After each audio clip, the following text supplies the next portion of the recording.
What is up, everyone? Welcome back to the Coach Approach. It's your coach Blake of the Black Faker, and today we're going to be going over why and why not do we build Manamune.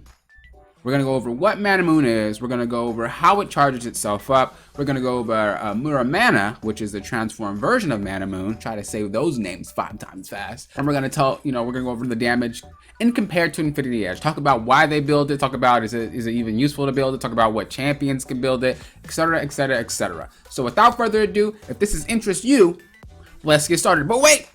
Before we get started, I want to say make sure we hit 200 subs. I know you guys want that free coaching each and every week, but we got to hit 200 subs before that can happen. If you guys want a free VOD review, though, it's every single Sunday in my Discord. Join that. If you don't join that, well, shit, you're probably not going to get better. I didn't mean to say that. Yes, I did. Join my Discord. Without further ado, let's get into it.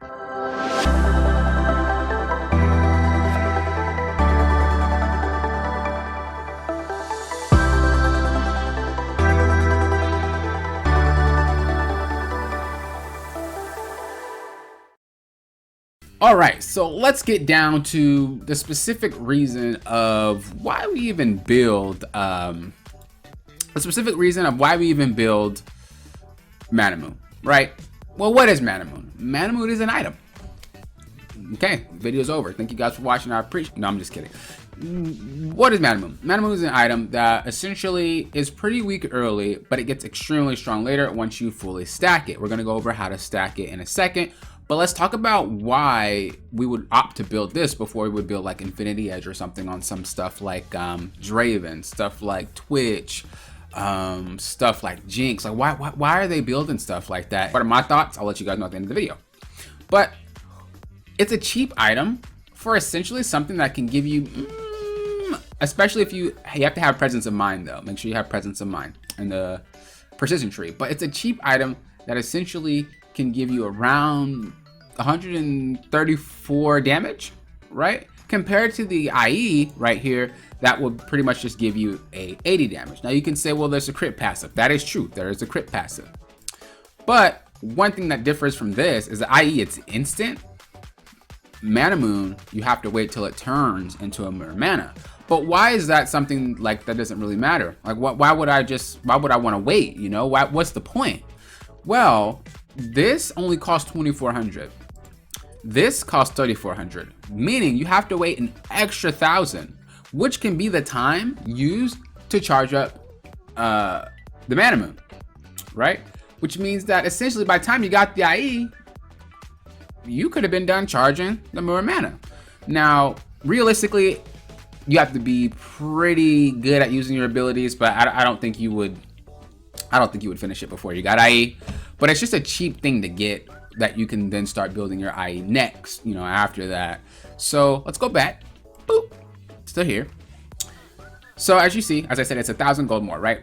Well, the components are cheap as well, right? So if you're like, well, I want to build into that, well, the components are cheap. Even if you aren't stomping, you could still buy a tier and start already charging up the tier, because you can charge up the tier while you're trying to get it to more mana before you even buy the item, right? So if we go to Tier of the Goddess here real quick. All right, mana charge. Grants a charge to 4 seconds up to 3 charges. Each mana expenditure consumes a charge and blah, blah, blah, blah, blah. Pretty much the same exact thing that Manamune does, right? So you can essentially charge up the tier, get that thing done quicker before you even get an IE. You have to be like I said, you got to be on it to try to get it that well. But essentially, it builds out cheaper. It's a cheaper item in general. It gives you a lot more damage once it's done. And that's why players are opting to build that over the Infinity Edge. Now let's talk about Muramana. So once this is completed, as you see, if we go back, the damage here stays the same, right? 35, 35. So as it's completed, you don't really get much of anything there. But you get more mana. It's 250 here. It's 1,000 here, right? And why does mana really matter? Why do you want to take presence of mind? What's the point of it? Well, I'll answer it right now. So the passive of this is grants bonus attack damage equal to 2% maximum mana, and it refunds back 15% of your mana. You're getting AD based off your whole pool, and then it refunds 15% of your mana when you spin it. I don't know why I couldn't get that out. I'm sorry. I was like, what am I talking about? When you spin I apologize. I'm not cutting that out. You guys are going to see what an unscripted video looks like. You're like, Avery, all your videos are unscripted and it's all crap. I'm sorry. With the next passive here is we have the passive called Shock, right? Basic attacks and single targeted abilities against champions. Make sure it's on hit. Has to be on hit. Consumes 3% current mana to deal 6% current mana bonus physical damage. This effect only activates while you have a greater than 20% maximum mana. You're like, holy crap! Ain't nobody trying to be rocket scientist, I'm just trying to play League of Legends. I got you, let me break it down. So first of all, basic attacks. Those are autos. You guys got that, smart people. And single targeted abilities. Single targeted abilities. What do you mean? What does that mean? Pantheon Q? Wait, that's the old Pantheon, I'm trolling you. Single targeted on hit abilities. That's things like Ezreal. That's things like Draven, right? He can auto attack you, but his axe is an on hit. That's things like, I get the point, because honestly, I can't think of no more champions. I apologize. And let me know in the comments what champions have on hit that I'm just too dumb to remember. Silas, boom, stuff like that. Consumes 3% current mana, so it's gonna drain more to deal 6% current mana bonus physical damage, right? That means every time you use an ability, you get a special on hit on top of the on hit you already have, or on top of the thing that gives you the on hit, right? So let's say if you have red buff and you're playing these champions, the on hit from their autos are gonna still proc the red buff. So essentially, you're getting the same thing as you would from a Sheen, right? Where you would auto and you get that enhanced thing. Same thing from Rare Mana. So once you get that enhance, it grants bonus damage on that auto attack. Now what does that mean? That means you're gonna do a lot of damage. Whereas Infinity Edge, right? Infinity Edge, you're pretty much just getting the 80 damage. Now it's still good damage, without a doubt. It's still a good item. So that's why I thought I should make this video, because I feel like not a lot of people understand when you should buy it and what's the purpose of buying it. So let's just close these two and get onto these ones. So how do you know if you should buy it, and what ADC should you buy it on? Well, usually ADCs that have mana problems. So ADCs like Jhin has a mana problem, Ashe has a mana problem, Ezreal has a mana problem, but he's already building it. Draven has a mana problem. Twitch doesn't really have a mana problem, but it could work with him. It's kind of troll, but you could pull it off. Kog'Maw has a mana problem. You know, things that have mana problems generally are what you want to build it on. Things basically you would put Essence Reaper on. Sivir has mana problems, right? Those champions. Now, when would you build this before the IE? If you were to buy this anyway, like why would you choose to buy it? We know what champions use it, but why would we choose to buy it? Well, now you have to think of it this way, right? If you're behind and you bought, like if you're behind and you bought Manamune, I want to say Mirror Mana, but it's Manamune, the first one. You're probably not gonna be able to charge it up as quick, right? If you're behind and you have to buy the tier, and you don't have enough gold for the Manamune, yeah, you're charging up your tier, but you still have to get money for the tier, right? And then you have to get money for the Manamune. But if you're behind, you don't have enough time to charge it, which means you probably get more benefit out of just getting an IE, even though it's 1,000 gold greater. Once you get it, it's ready to go. And so when you're behind, it's just not worth getting unless you're playing Ezreal, obviously, because that's his thing. But for any other champions, oh, and Draven, I'll put it on Draven, because Draven, he's nasty with it. But most champions just, the way that people are using it now, being behind, you're just not going to get much use out of it, and you're probably just going to lose the game.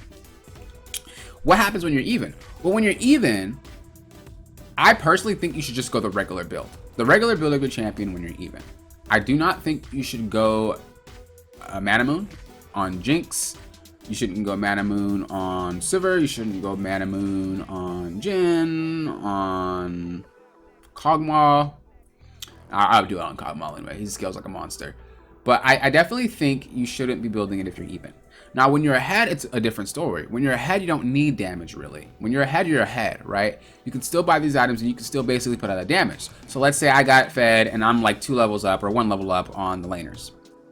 Well, that 35 damage, it might not be 85 damage, but levels give you damage, right? So you're still compounding that with your level advantage.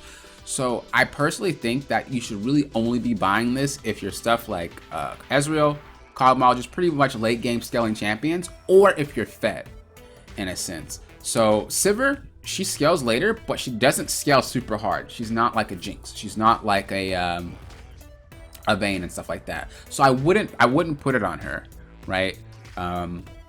Vayne's late game too, but once again, you might be needed, right? That's going to take even longer for you to get your key items. So I really don't recommend you buying Manamune unless A, you are ahead and you are fed, or B, if you know the game is going to go long enough to where you can stack it.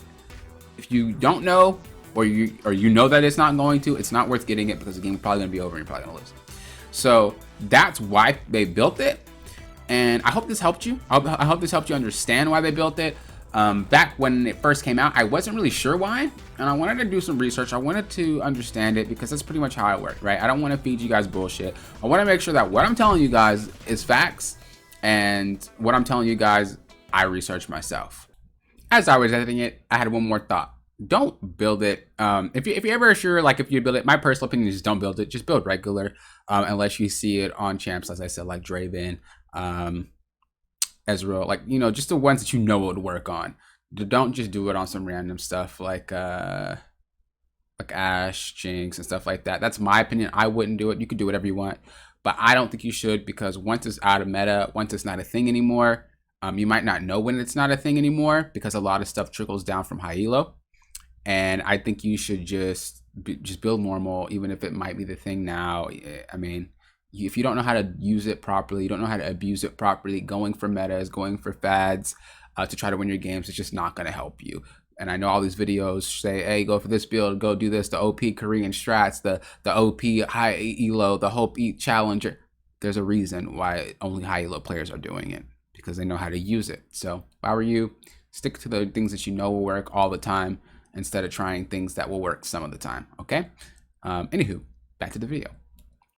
So I hope this helped you guys. As I said, if you guys want a free coaching every single week, make sure we hit 200 subs. Once we do, we'll have free coaching every single week. If you haven't joined my Discord, please feel free. Also, we're gonna have a community night every Saturday at 5 p.m. US Central. I might start it today. So if you wanna be a part of it, go to my Discord, go to the community games tab. We're gonna play some games. You can win some stuff, maybe. I might have some prizes, maybe. I don't know yet. But you will earn Avatar Bucks and Blaker Bucks from my stream. Blaker Bucks, you can get to a point where you can get a free session with the Blaker Bucks. So, I mean, I think it's definitely worth. But without further ado, let me get you on with your day, because I know you don't want to look at my pretty face for too much longer. So thank you guys for watching. I appreciate it. And of course, you know what I always say. Thank you guys for approaching this like a coach. I know you guys wanted to say it with me. That's why I said it slower. I'm sorry. Have a good rest of your day, evening, night. Whatever. This is why I don't do outros, because I never stop it. Let me shut up. I apologize. Thank you guys for approaching this like a coach.